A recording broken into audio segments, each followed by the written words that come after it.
Muy buenas tardes tengan todos los amigos que nos ven y nos escuchan en América, Europa, el occidente de África y Filipinas. Tengo que agradecerle a los amigos que nos ven y nos escuchan en Argentina, en Colombia, en Paraguay, en Uruguay, a los amigos de Venezuela, un saludo a los amigos de Brasil, a los amigos, por supuesto, a todos los amigos de México, a los de Guatemala, a los de Nicaragua, a los de República Dominicana, a los amigos entrañables allá en esa bella isla de Cuba. Reciban un abrazo a los amigos del sur de Estados Unidos, a los amigos de Italia, de España. Les mandamos un abrazo desde acá, desde Trancoso, Zacatecas, México. Hoy estaremos de manteles largos. Hoy vamos a presentar un extraordinario libro que se llama Vida cotidiana y lenguaje carcelario. Ya lo verán ustedes. Es un libro revelador, un libro de entrañas hacia afuera, un libro que se introduce en la vida cotidiana de las cárceles. Ya lo verán. Es un proyecto sumamente interesante. Y tenemos acá al autor y que nos platicará a detalle de este proyecto, y tendremos la oportunidad de hacerles algunas preguntas. Antes de empezar con la parte medular de esta charla, es una charla entre amigos, voy a mandar saludos a Ventura Borrola, a Ángel Arauz, a Eric Bostrom, a Edith Vallecillos, a María Francisca Lara, a Ángela Patricia Arauz, a Guillermo Espinosa, a Daisy Espinosa, a Milagros del Valle allá en Venezuela. Felicidades por el proyecto que traen y todo lo que están haciendo en Venezuela y en Paraguay. Es sumamente fascinante. Milagros, un abrazo. A Rosario Morales, un abrazote enorme, que llegue a España. Nos ha seguido por mucho tiempo.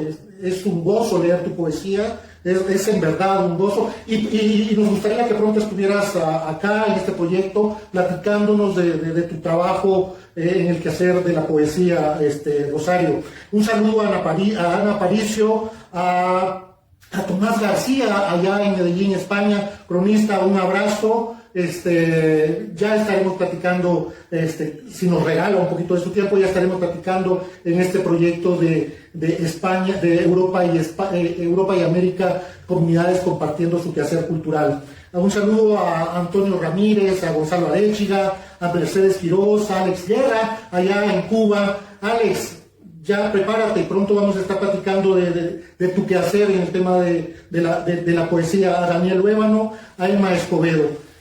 Son amigos que por mucho tiempo nos han seguido en este proyecto y en los otros proyectos que le dieron origen a este actual trabajo.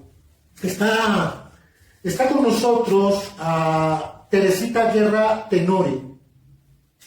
Teresita Guerra Tenorio, ella es licenciada en Derecho por la Universidad Autónoma de Zacatecas. Es una lectora empedernida, es una de esas lectoras que está analizando no solo la idea del proyecto literario, sino que su morfología, su sintaxis. Es de esas lectoras comprometidas con el trabajo del autor.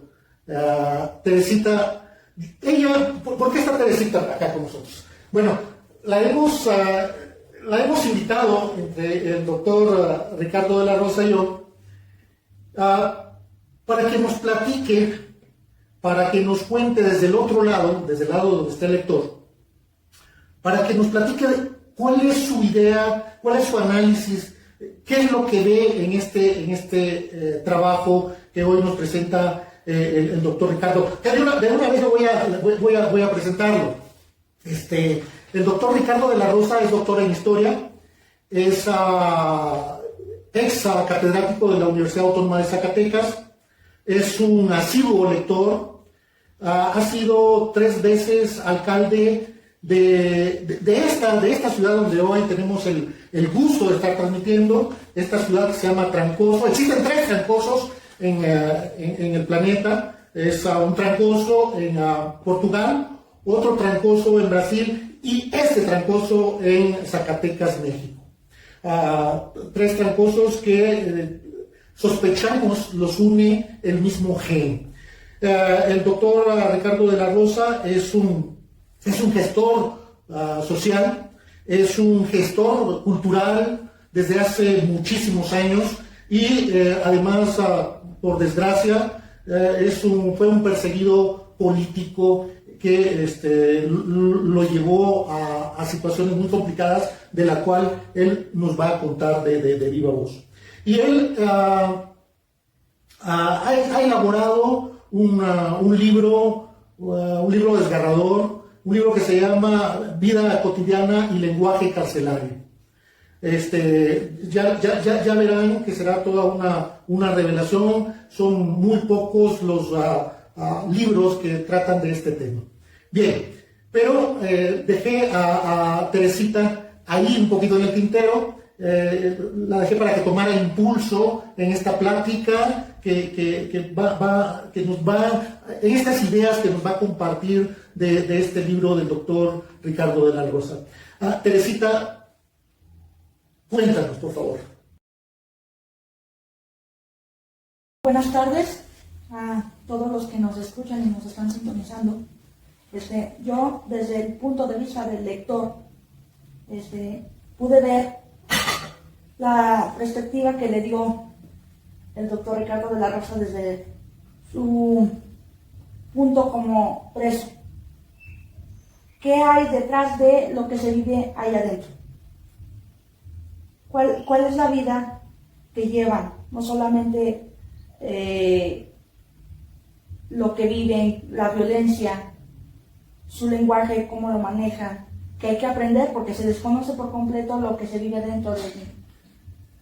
Teresita, la voy a interrumpir para decirle, toda esta persecución política lleva al doctor de la Rosa, aquí presente, a un estadio en una cárcel del estado de Zacatecas, México, sí. Y estando ahí construye este libro y cuando sale de ahí termina de construirlo y es a eso lo que usted nos cuenta.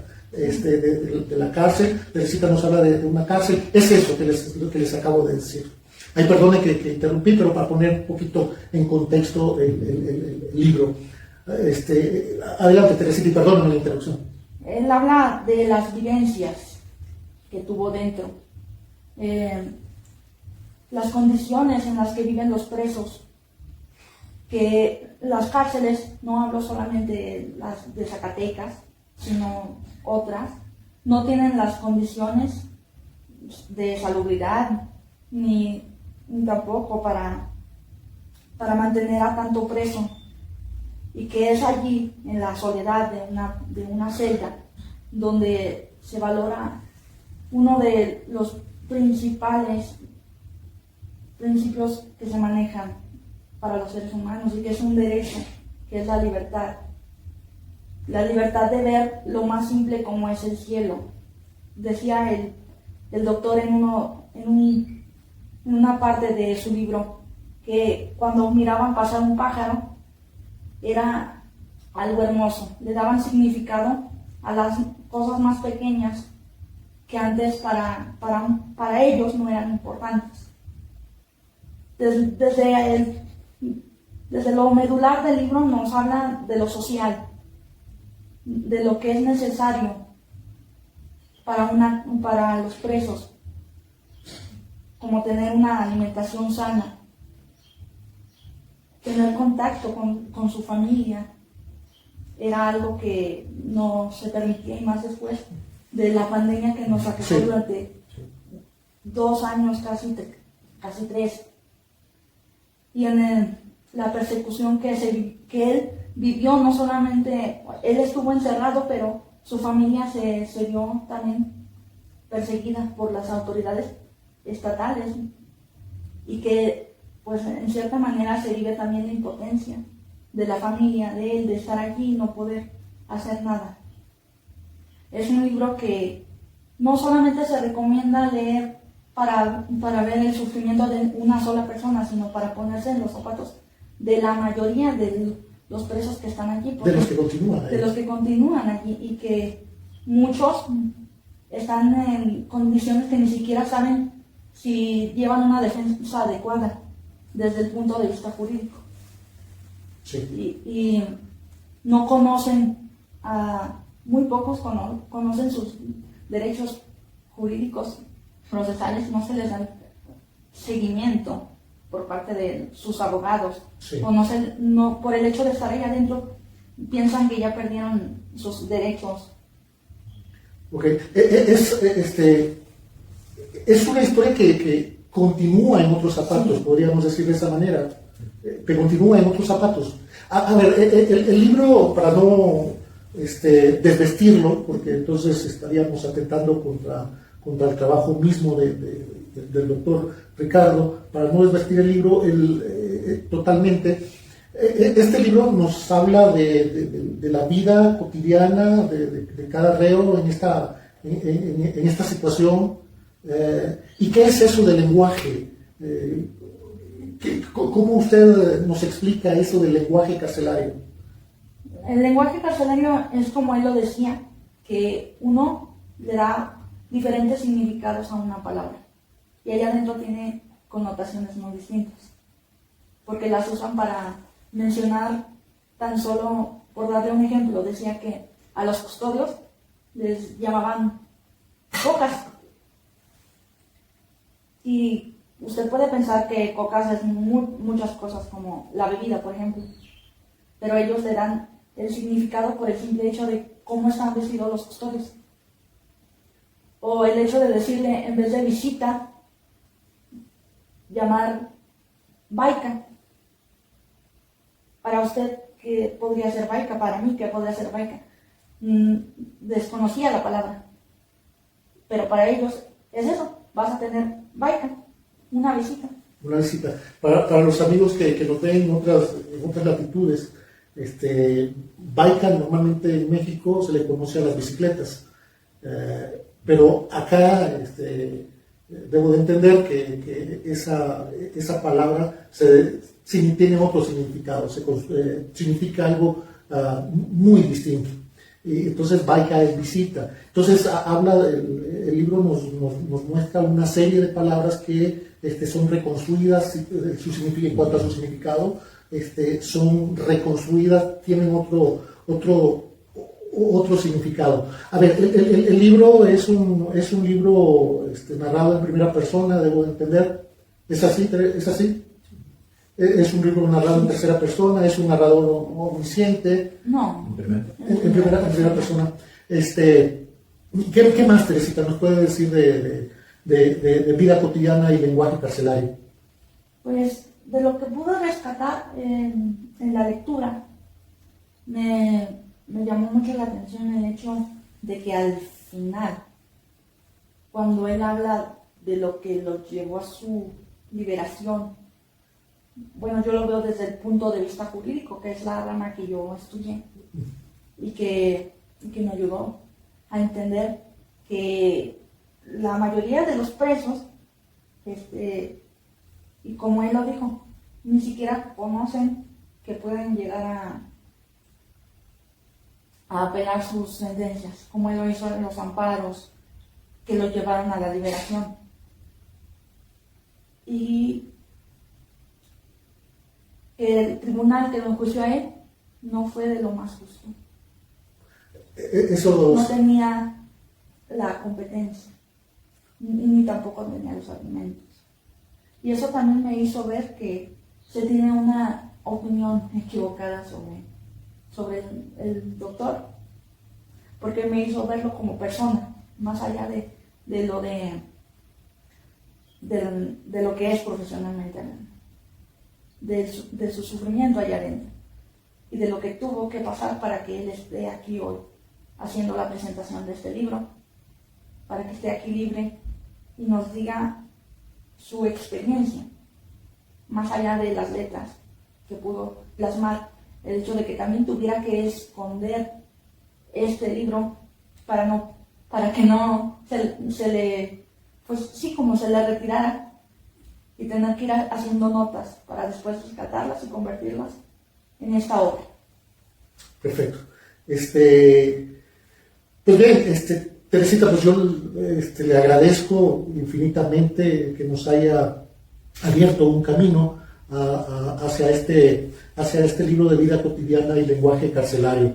Acá tenemos la fortuna de tener, perdón las dos palabras que se me fueron juntas, pero tenemos la fortuna de estar junto al autor, que eso nos permite adentrarnos más en el proyecto y vamos a dividir al doctor, lo vamos a dividir como el ente que estuvo en prisión y lo vamos a dividir en el ente que está construyendo un proyecto literario.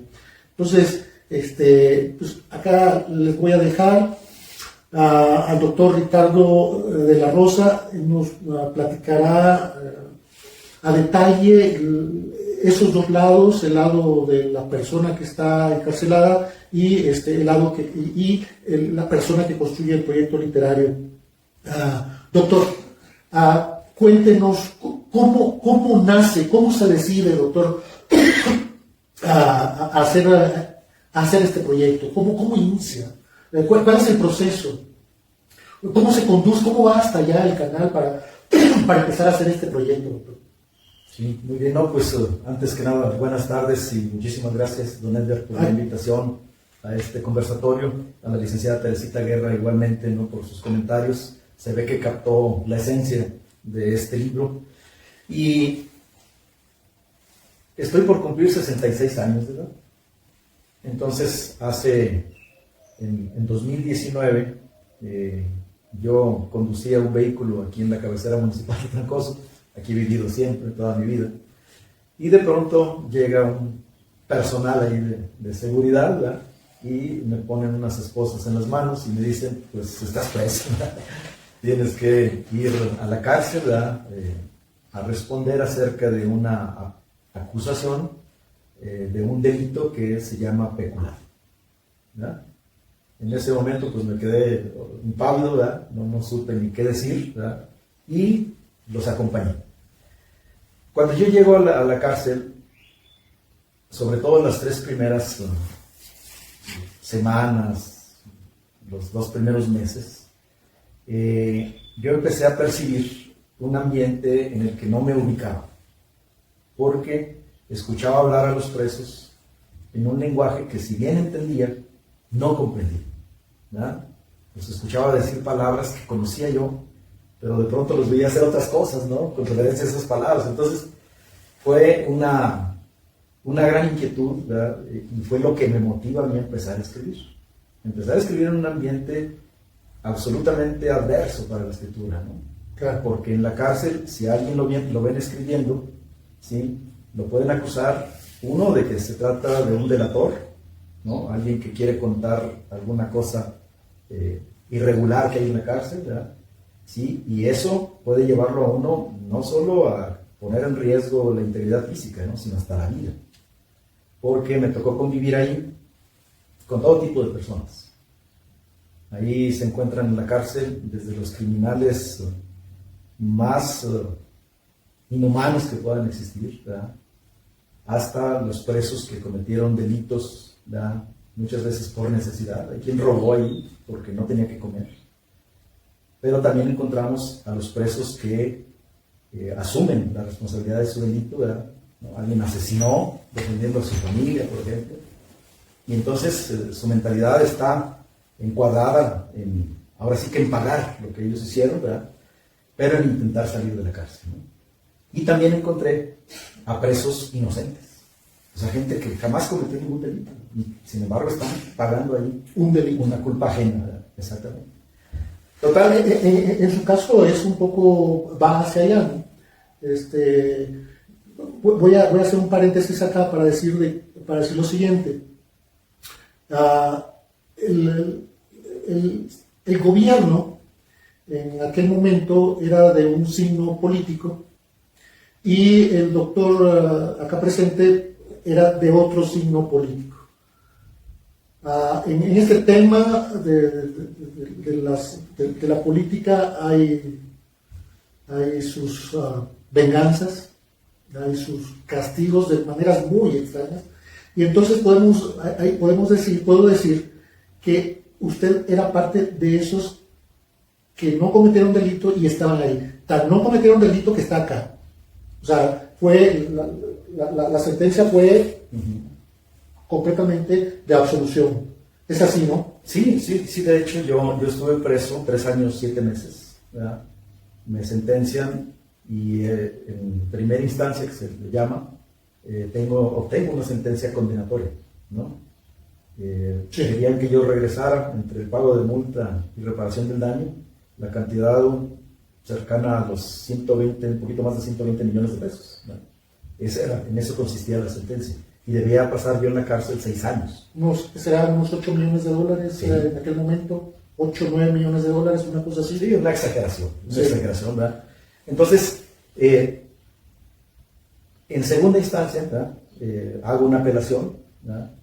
Y el tribunal de alzada que me juzga en segunda instancia determina pues lo que era evidente, ¿no? O sea, que yo había gastado todo el dinero en cuestiones relacionadas con el municipio de Trancoso, ¿sí?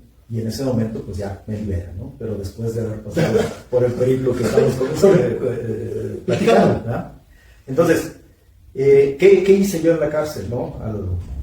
Porque estamos hablando de la motivación que De la motivación, de lo que me lleva allá. Entonces, ante esa insuficiencia mía para captar ese lenguaje que se usa ahí en la cárcel, un lenguaje críptico, enigmático, que no entiende uno de primera instancia, lo que hice fue empezar a anotar en pequeños papelitos y de la manera más discreta posible cada una de las palabras que yo escuchaba y no comprendía. Entonces, fui haciendo una colección de palabras, ¿verdad? Ya con el paso del tiempo supe cuál era el significado que le daban los presos a ese tipo de lenguaje y anoté 100 palabras. 100 palabras. 100 palabras que me permitieron contar 100 historias de presos. Entonces, uso cada palabra para darle contexto al significado de esa palabra, ¿verdad? Pero a la vez la rodeo de la historia de X preso. ¿Sí? Ahí viene la parte literaria. Sí, son 100 relatos. Ahí viene el trabajo del escritor, el trabajo de sentarse, de invertirle ahí tiempo en construir las historias.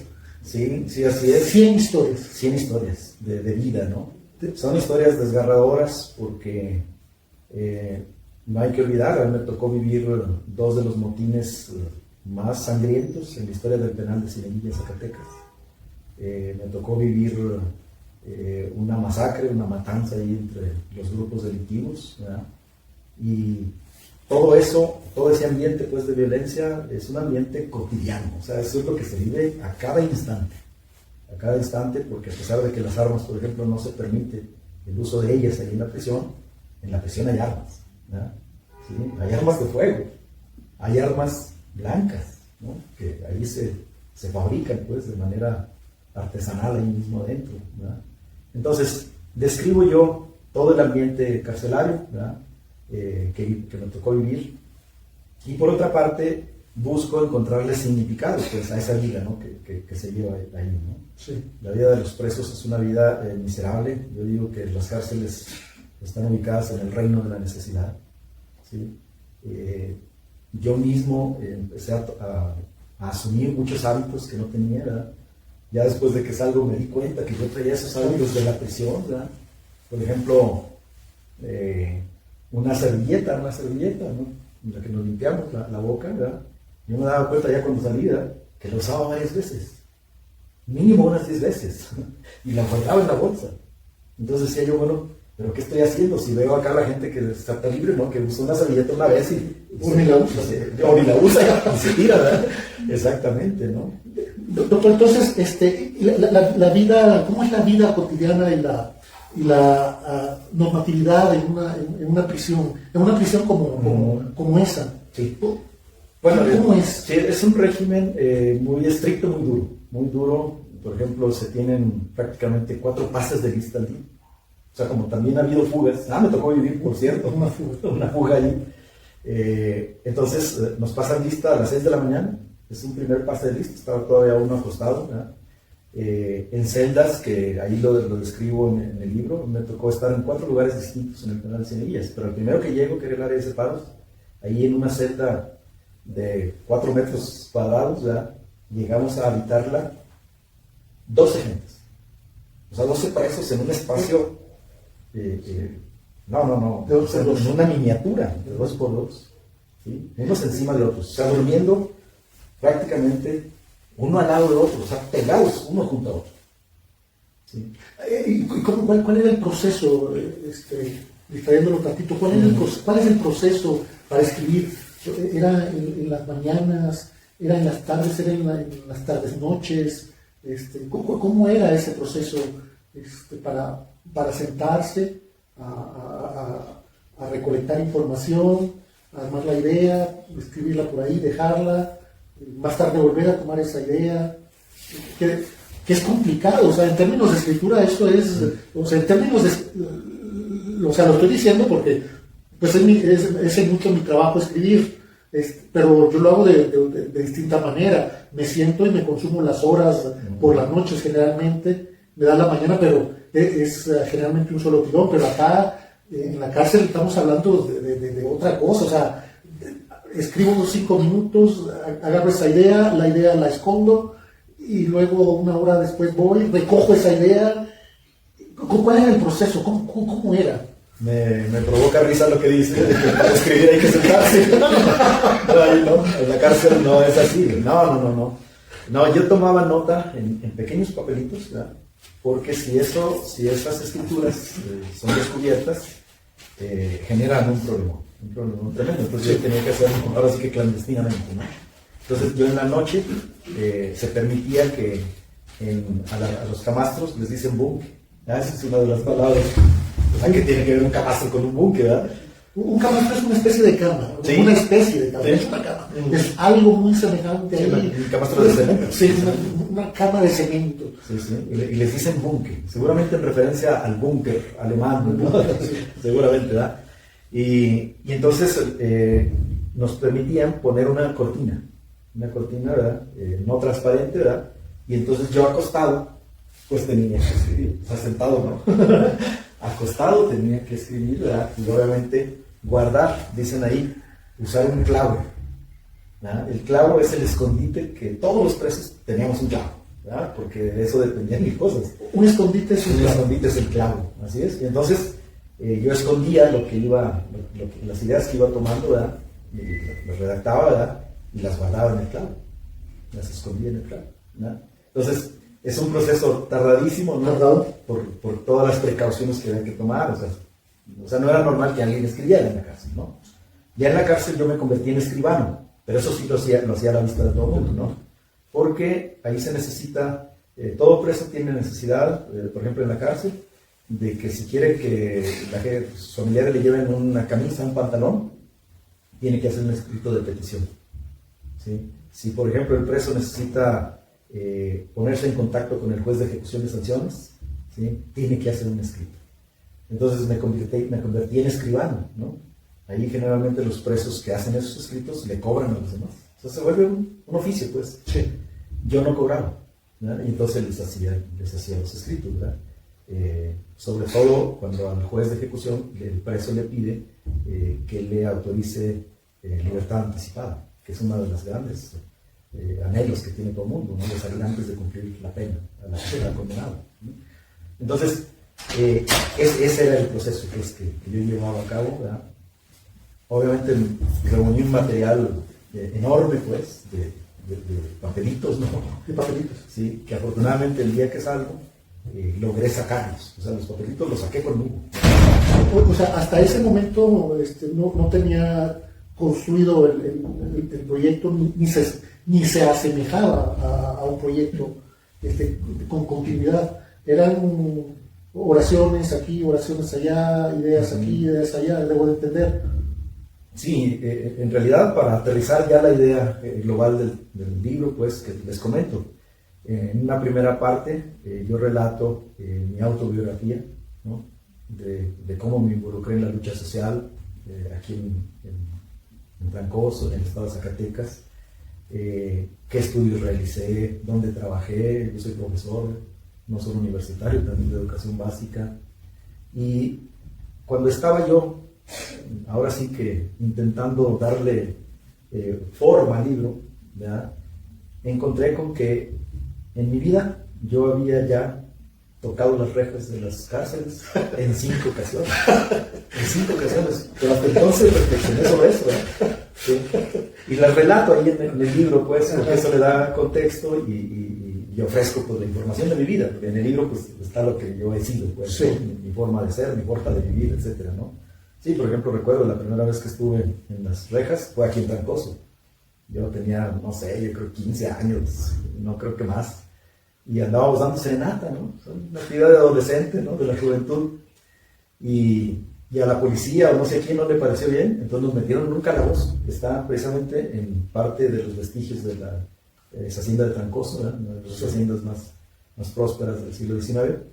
Y entonces ese lugar lo usaron como cárcel, ¿no? Estuve ahí cosa de 2-3 horas, ¿verdad? No sería porque cantaban mal, doctor. No, es probable que sí. No, saben que esto también desafinado, ¿sabes qué? Llévatelos ahí. Sí, ay, perdón. Sí, puede ser. Entonces, esa fue la primera.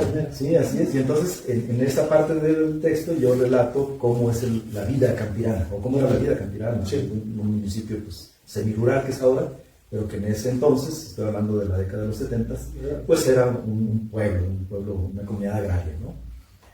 Luego estuve preso también. Hubo una toma de tierras durante los 70 aquí en el estado de Zacatecas. Se da el proceso de reparto agrario, ¿no? Un proceso tardío, ¿no? Porque se había dado en la época de la Revolución Mexicana, y a Zacatecas ese reparto llega mucho tiempo después, pero llega acompañado de la lucha de los campesinos, ¿no? Aglutinados en lo que era el Frente Popular de Zacatecas de aquel entonces.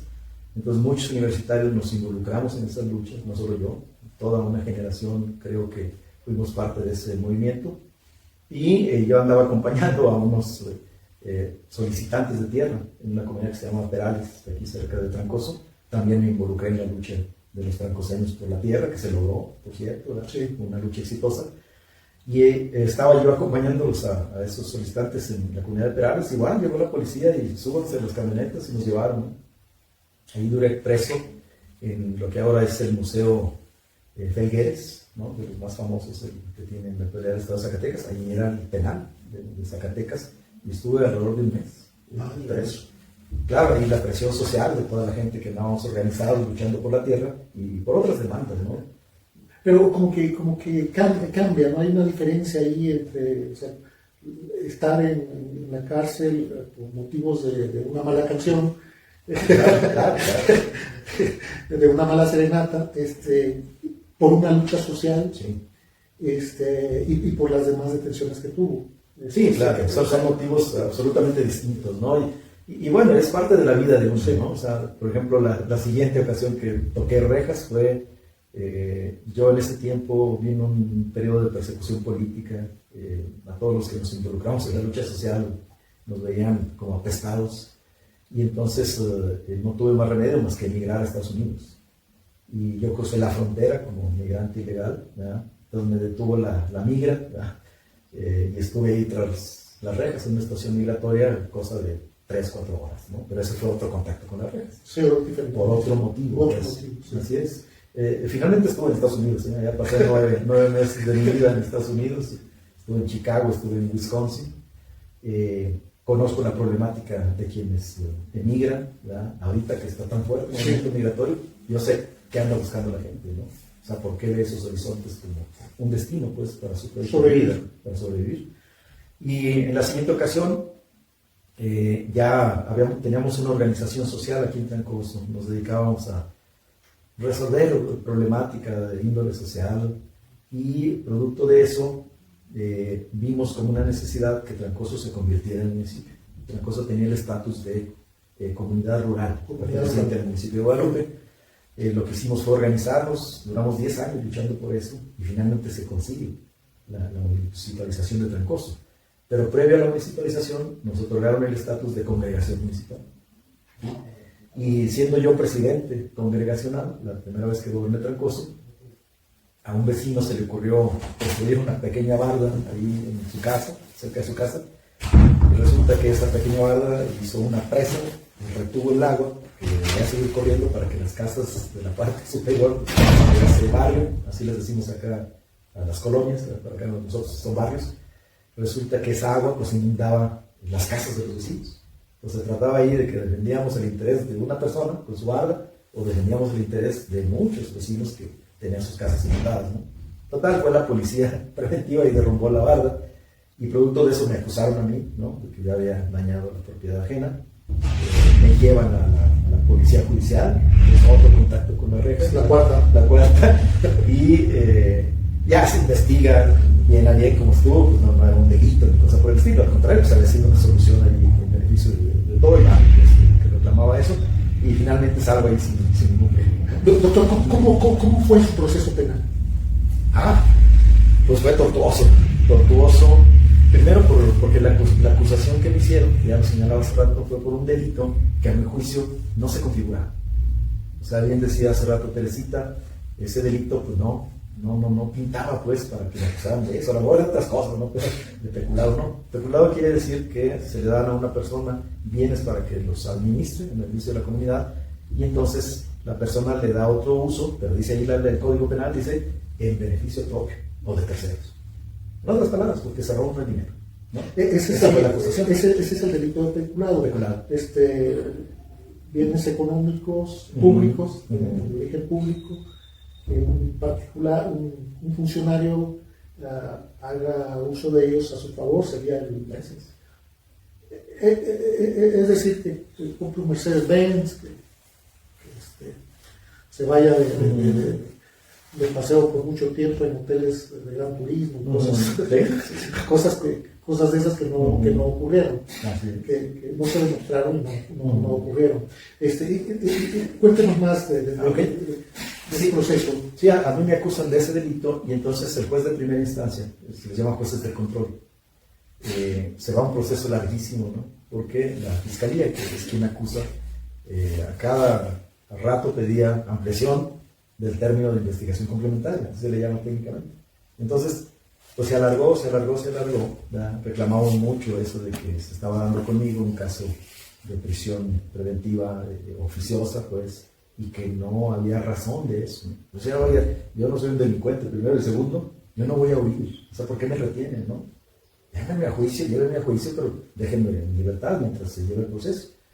Fue imposible que sucediera eso. De hecho, en ese tiempo padecí el COVID, ¿verdad? Estuve ahí confinado adentro de la cárcel, estuve en otra cárcel confinado por cuestión de salud, de que no hubiera más contagios, ¿no? Entonces, tengo esta sentencia y después de la sentencia condenatoria yo había empezado a leer ahí dentro de la prisión mucha literatura jurídica, ¿verdad? Porque yo no soy abogado. Entonces dije, pues yo necesito asumir mi propia defensa, ¿no? Si veo que no hay respuesta en otra parte. Salgo de todo este periplo jurídico gracias a una abogada de la Defensoría Pública, ¿verdad? Yo para ese entonces ya no tenía ni recursos ni para pagar abogado, ¿verdad? Porque mi familia pues vive de la pensión que yo tenía. Y me pongo a estudiar y encontré por ahí una figura, antes de que se llegara la apelación, encontré una figura ahí que se llama apelación adhesiva. Nadie la usa prácticamente ahí en el penal, nunca supe de un caso de un preso que recurriera a eso. Entonces le pregunto a mi abogada, le digo, oye, licenciada, ¿y si yo hago mi propia apelación, además de la que usted va a hacer, obviamente, ¿no? ¿Cuál apelación? Pues una apelación adhesiva.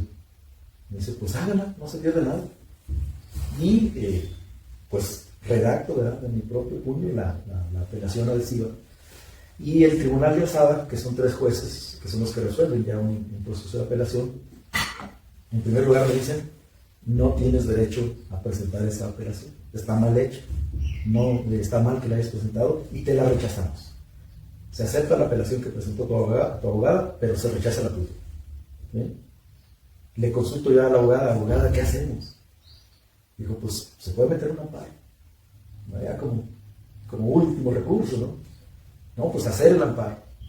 Resulta que el amparo lo resuelve la autoridad judicial federal, es decir, no la local, no la de aquí del estado de Zacatecas, y el juez de amparo le corrige la plana al tribunal de alzada y le dice, estás mal, debiste haber aceptado la apelación adhesiva, ¿no? Ya que esté mal hecha, pues dile por qué está mal hecha, pero debiste admitirla, ¿sí? Entonces, en esa apelación adhesiva, yo daba toda la argumentación, ¿no? De por qué no debería yo estar en la cárcel. ¿Sí? Básicamente, ¿cuáles eran mis argumentos? Primero, uno, que el tribunal que me juzgó, el juez que me juzgó, no era competente, porque la mayor parte de los recursos eran federales, y entonces a mí debieron haberme juzgado jueces federales, no de fuero común.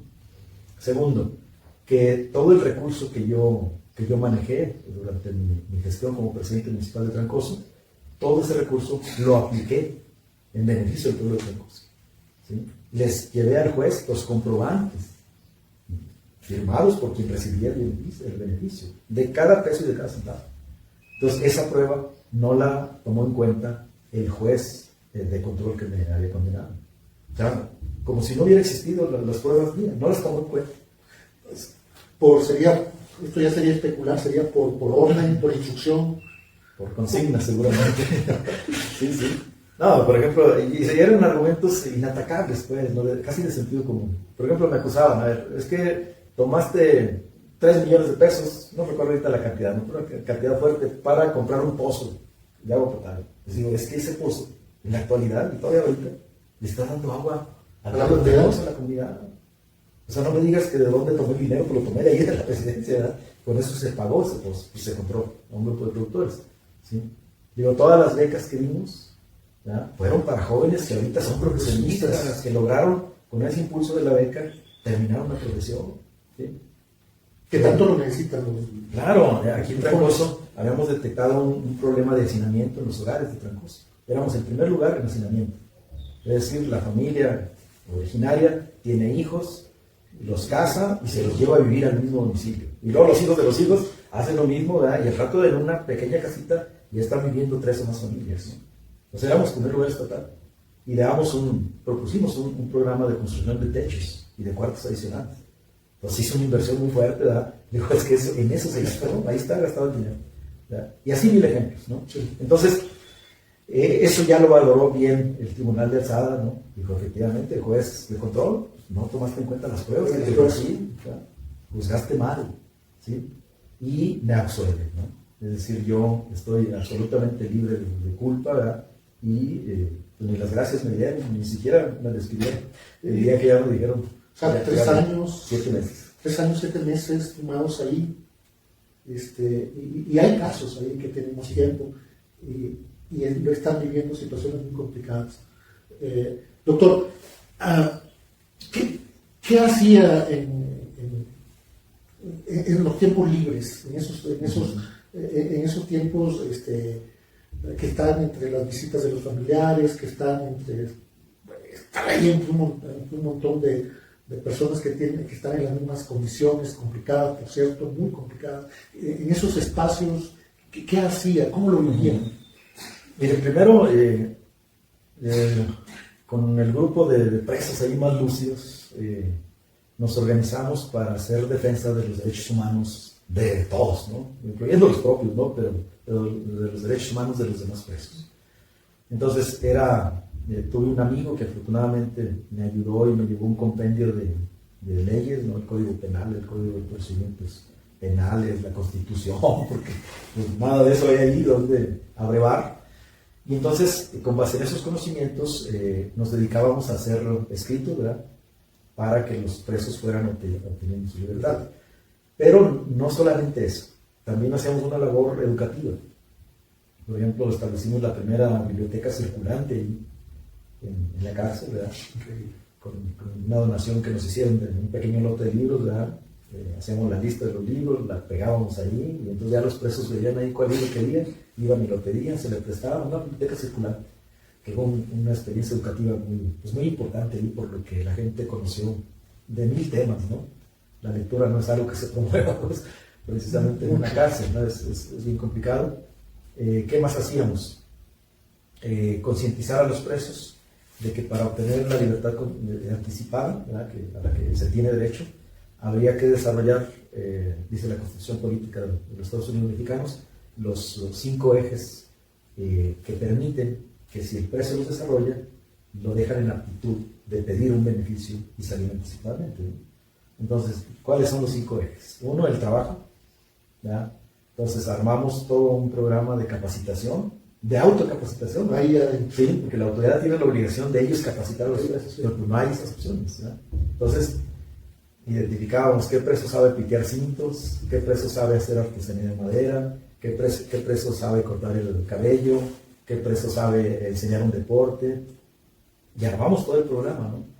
Entonces hicimos que la autoridad y sobre todo los jueces reconocieran las constancias que nosotros dábamos, aunque la autoridad elaboraba y entregaba las constancias de participación, y esas constancias servían para que el juez dijera, estás en el aspecto educativo, estás haciendo méritos por salir adelante. Te estás capacitando en el trabajo, esos son méritos para que puedas llevar una vida en libertad ya en la reinserción social, ¿no? Sí, la cuestión de la salud, ¿no? Me tocó a mí ser encargado de elaborar las listas de los presos que necesitaban atención médica. ¿Sí? Entonces yo tenía que andar ahí pues checando que lo atendieran al preso. Es muy difícil porque las medidas de seguridad no permiten que un preso vaya tan fácilmente al área médica, ¿no? A que lo ausculten, a que lo diagnostiquen, a que le den medicamentos, ¿no? Hacíamos escritos para que los presos que necesitaban algún tratamiento especial pudieran salir del penal, ¿no? Los llevaran hacia afuera y los atendieran especialistas, etc. Entonces, todo eso formó parte del quehacer al que nos dedicamos, ¿no? Y este proceso en el cual empiezan a formar a demás personas, ¿cuánto duró? ¿Cuánto tiempo se le aplicó a esto? ¿Cuánto tiempo le aplicó a esto? Todo el tiempo. O sea, desde tiempos libres, yo en lo personal, yo me dedicaba a hacer deporte. Es limitadísimo porque te dan 1 hora para hacer deporte diario. Y hay que regresar rápido, ¿no? Entonces siempre andábamos ahí a través de escritos y peticiones, oye, déjanos jugar fútbol. Pero este proceso formativo para las personas que están ahí, que usted inició y construyó en términos de educación, de capacitación, etcétera, de trabajo, etcétera, ¿cuánto tiempo estuvo ahí? 6 meses, le dijo 1 año, año y medio, duró ese proceso. ¿Cuánto tiempo duró? El del programa de autocapacitación lo hicimos durante 1 año. 1 año. Sí, un año. Informalmente lo hacíamos siempre, ¿no? Sí. Pero ya con constancia en mano y hasta un evento de entrega de constancias y todo. Organizamos todo, ¿eh? Yo soy profesor. Sí. Entonces haga de cuenta que mi ambiente es la escuela y sé cómo se organiza un curso de ese tipo, ¿no? Sí. Nos costó convencer a la misma autoridad penitenciaria, ¿no? Oye, mira, es que esto es lo que debemos hacer, hombre, para que la gente... ¿Qué era su deber? ¿Qué es su deber? Sí, debería ser su deber, pero de pronto no se hace, ¿no? Sí. Es que ahí hay que entender, miren, el preso tiene muchas tentaciones ahí, Claro. ¿no? Uno, los cárteles, ¿no? Claro. Los cárteles están ahí viendo a ver a quién le ofrecen droga, ¿no? Claro. Para que se convierta en un esclavo, pues. Claro, Compra es su negocio. Así es. Así. A la gente le da por defenderse ahí con violencia, pues. Claro. Entonces, ¿cómo convertir las disputas? ¿Cómo hacer que no generaran violencia, ¿no? Sí. Y que la problemática se resolviera? Sí. Sí, implantamos ahí, los cárteles, ellos tienen lo que se llama el autogobierno, ¿sí? Donde ellos son los que disponen, muchas veces por encima de la autoridad penitenciaria. Sí. Sí, entonces nosotros lo que hacíamos era, por ejemplo, me tocó estar a mí en 2 de los módulos, les llaman ahí cañones, ¿no? Los dormitorios. En 2 de ellos me tocó impulsar mucho lo que tenía que ver con el gobierno del módulo, ¿sí? A quienes no pertenecíamos a ningún cártel de la droga ahí, nos llamaban paisas. Esa es una de las palabras que, pues un paisa no entiende otra cosa. Sí. No, ahí es el que no tiene vínculo con ninguno de los cárteles. Entonces el propósito, por ejemplo, mío era siempre, en un módulo, siempre que los paisas seamos mayoría, ¿sí? Porque los paisas no andamos buscando droga, no andamos metidos en los pleitos ahí entre los cárteles ni nada, ¿no?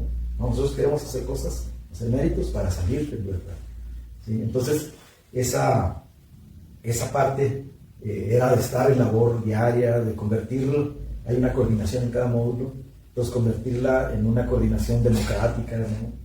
En donde los acuerdos se tomaran en la Asamblea General de Presos, en donde nadie impusiera, porque yo llegué a estar en ciertos espacios en donde la coordinación, primero no era una coordinación, era un individuo, el que autocráticamente decidía qué hay que hacer, y no era autoridad penitenciaria, era un preso más, Sí. pero como era el que tenía el mando ahí, ese decidía. Acá no, acá hacíamos un grupo de coordinación, Un compañero se dedicaba a promover actividades culturales, otro a promover actividades deportivas, otro a hacer los escritos, otro a distribuir la comida, la línea. Ya la comida, si usted va al penal y pide de comer, no le van a dar. Ahí necesita decir, denme línea, y le van a dar alimentos. La línea es decir, comer. Sí. Doctor, regresando al caso del proyecto, regresando al caso del libro, luego cuando sale y trae ese montón de ideas en pedazos de papel, palabras sueltas, oraciones sueltas, ¿qué hace con todo? ¿Cuánto tiempo le lleva construir vida cotidiana? ¿Cómo va armando? ¿Cómo arma la cronología? Bueno, la línea del tiempo, ¿cómo la arma? Porque hay cosas que quedaron allá a la distancia, a 2, 3 años. ¿Cómo va armando con ese montonal de ideas diseminadas y escritas? ¿Cómo es ese proceso? ¿Cuánto le lleva? ¿Cómo lo hace? Bueno, yo mi formación, ahora sí que de posgrado, tengo una maestría en educación, ¿verdad? Pero en ciencias sociales, sí, y un doctorado en historia. Entonces las herramientas metodológicas, digamos que pues yo ya las llevaba, ¿no? Sí. Y adentro lo que hago es hacer, por ejemplo, hay una metodología y es toda una línea pues, de investigación en historia, que es la historia oral. ¿Sí? Entonces, toda esa recopilación de conversaciones, de entrevistas, pues yo las cuento, ¿ya? Sí, también se le llama microhistoria, es otra de las líneas de investigación. Entonces, metodológicamente yo encuadré las ideas que traía en lograr un producto de investigación de microhistoria o bien de investigación de historia oral. ¿Sí? Por ahí me fui, de acuerdo a lo que yo había estudiado, sí, creo que era lo que encuadraba más en el proyecto de escribir el libro. Entonces, cuando saco todo ese material en bruto, digamos, sí, había que pulirlo y darle una forma. Eso me llevó un año. Un año. Un año en capturar todo aquello que yo había escrito de manera manuscrita, ¿verdad? Y meterlo a la computadora y darle forma. Y darle forma. Así es un año. Un año. ¿Y cuál era el proceso? ¿Se sentaba 6 horas al día, 2 horas al día, día por medio, por las noches? Porque este tema de escribir, luego se crean costumbres que uno se va familiarizando y se va casando con ellas. Hay algunos que son escritores que trabajan, es un trabajo, es un oficio, que lo hacen por la mañana, otros lo hacen por las noches, otros lo hacen al mediodía. ¿Cuál era su proceso? ¿Cómo era que hacía ese trabajo? Mire, es complicado porque tengo 7 nietos. Para empezar ahí está. Estoy casado, obviamente, tengo mi esposa, tengo mis hijos, ¿verdad? Y entonces la casa paterna, que es a donde acuden, pues siempre está llena de, sí, parece kindergarten, ¿no? Familiares. Sí, así es. Y por otra parte, pues la labor social que hemos seguido haciendo aquí en Trancoso. Sí. O sea, formamos un grupo que preste servicio social. Tenemos ahorita un dispensario que le da servicio a la comunidad, donde se entrega medicina gratuita a la gente de escasos recursos. Un grupo de profesionales nos organizamos y ellos dan consulta, asesoría y representación jurídica gratuita. ¿Sí? Tenemos también psicólogos, doctores que ofrecen sus servicios gratis. Hemos hecho festivales con los niños, talleres artísticos. Entonces, toda esa labor social, obviamente, pues nos quita mucho tiempo durante el día y son muchos los distractores. Sí. Entonces, yo traigo ahora sí que una disciplina, ¿no? No de ahora, de hace muchos años, ¿verdad? Yo me levanto muy temprano. De hecho, a las 5 de la mañana es cuando a mí las ideas las tengo más claras, ¿no? Sí. Y eso me sirve para programar mi día, ¿no? Y a veces no solo mi día, sino proyectos de más largo plazo. Entonces yo me levantaba a las 5 de la mañana a escribir.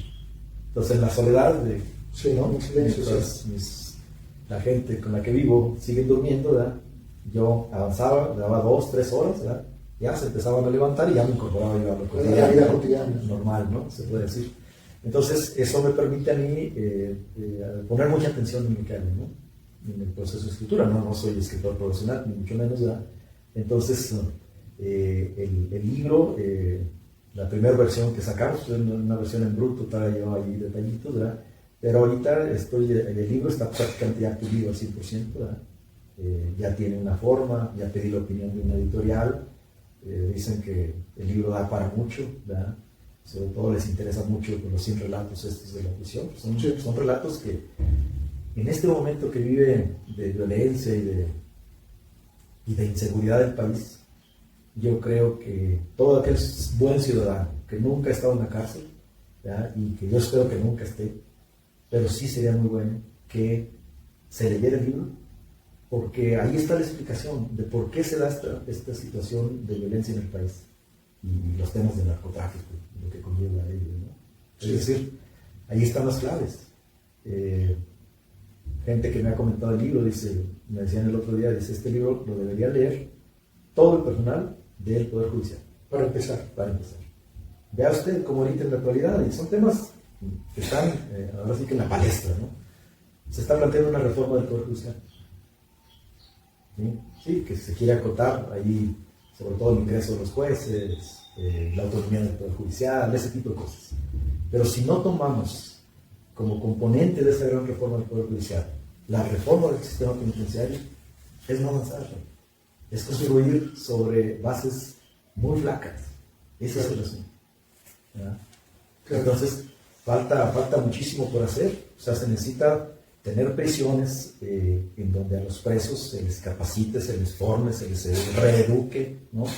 Para que saliendo se inserten como personas de bien a la sociedad y contribuyan al desarrollo social general. Sí. Porque si no, de otra forma, se da lo que muchos llaman, ¿no? Las prisiones convertidas en universidades del crimen, ¿no? Tú no eras, ¿no? A lo mejor un asesino, a lo mejor un ladrón, pero ahí te enseñaste, porque convives con todo ese tipo de personas, ¿no? Sí. Entonces es una lucha del bien contra el mal, ahí en la prisión. Y generalmente gana el mal. Sí. Ese es el gran problema. Sí. Doctor, para finalizar esta conversación, que es la primera de varias que bueno, se nos da oportunidad, nos acompaña licenciada, esta va a ser la primera de varias. Doctor, para finalizar, ¿qué proyectos vienen? ¿Qué viene? Sí, pues mire, ¿Qué viene como un ente que se sienta a escribir? Un ente creador.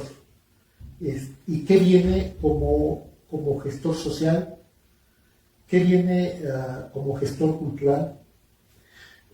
¿Qué viene como el hombre que siempre ha estado, está y yo creo que va a estar con la comunidad ahí a un lado? ¿Qué viene, doctor? Bueno, pues en materia de escritura, el libro creo que merece un puchoncito, ¿verdad? Como decimos en México, para que tenga mayor difusión, ¿verdad? Lo que hago es compartirlo con los amigos en versiones PDF, en fotocopiado, etcétera, ¿no? Porque no tengo los recursos pues, para hacer una impresión, ahora sí que en forma, ¿no? de libro, pero creo que viene eso, a corto plazo. Sí. Ojalá y podamos encontrar ahí, no soy un mercadólogo, ni soy alguien que entienda el marketing y cosas de esas, pero creo que tiene que ir asociado a la difusión a procesos de ese tipo, sí, para que sea exitoso, ¿no? Eso por una parte. En el ámbito social y pues de la vida personal, yo le comento lo siguiente. Cuando estaba yo ahí en la cárcel, a mí me llamaba mucho la atención los presos que, habiendo cumplido su condena, o bien saliendo por un proceso de estos que mencionaba yo de libertad anticipada, salían de la cárcel, ¿no?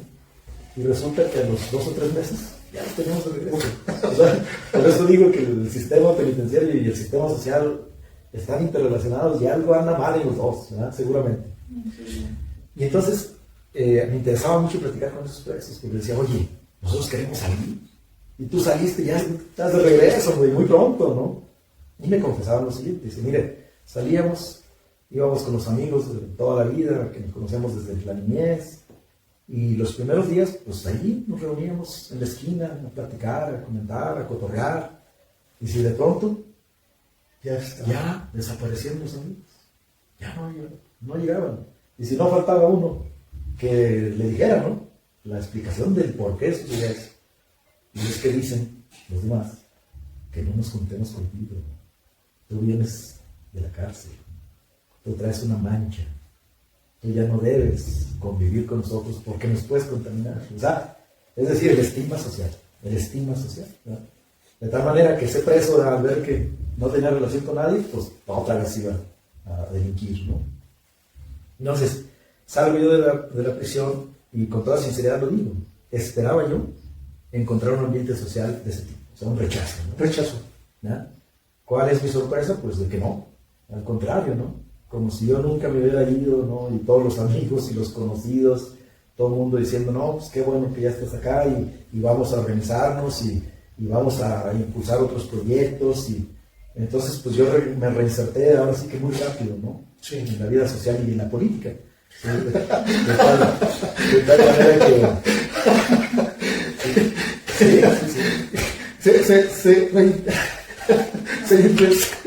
Ya se dio la reinserción. ¿Cómo ven? Ok, perdón, me ganó la risa, Sí. pero No, porque ese es el fin de la reinserción, ¿eh? Claro, ¿verdad? claro. O sea, volver a... Claro. Ujú. Con muchas más herramientas, ¿no? Más aprendizaje, más experiencia. Y bien, dijo política, y ahí ¿cómo va la cosa, doctor? Me están promoviendo invitándome a que participe en el proceso electoral de este año. Entonces, me resistí mucho, ¿verdad? Yo les decía, oiga, pues no traigo yo el ánimo, ¿no? Por todo el tiempo que pasé ahí en la cárcel, ¿no? Déjenme recupero, ¿no?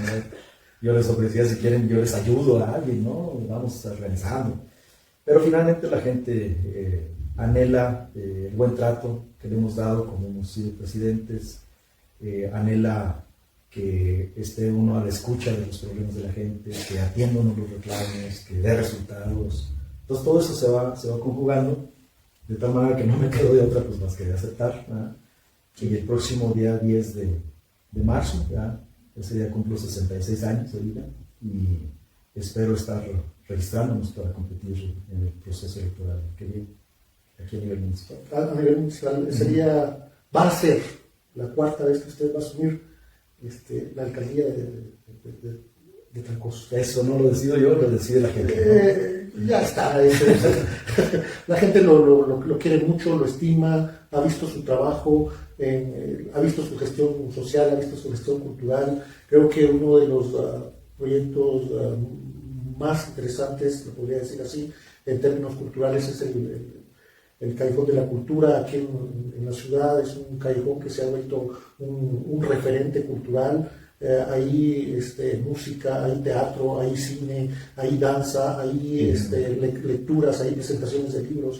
Es un referente regional ese Callejón de la Cultura. Es un callejón hermoso, es un referente cultural que va creciendo y creo que debe mantenerse vivo, y creo que a mi juicio deben de haber más callejones culturales en barrios que no tienen esa suerte de tener niveles económicos elevados. Creo que los barrios necesitan tener esos callejones de la cultura, mostrándoles a los muchachos el cine, el teatro, que hay otras formas de ser vistos y de llamar la atención.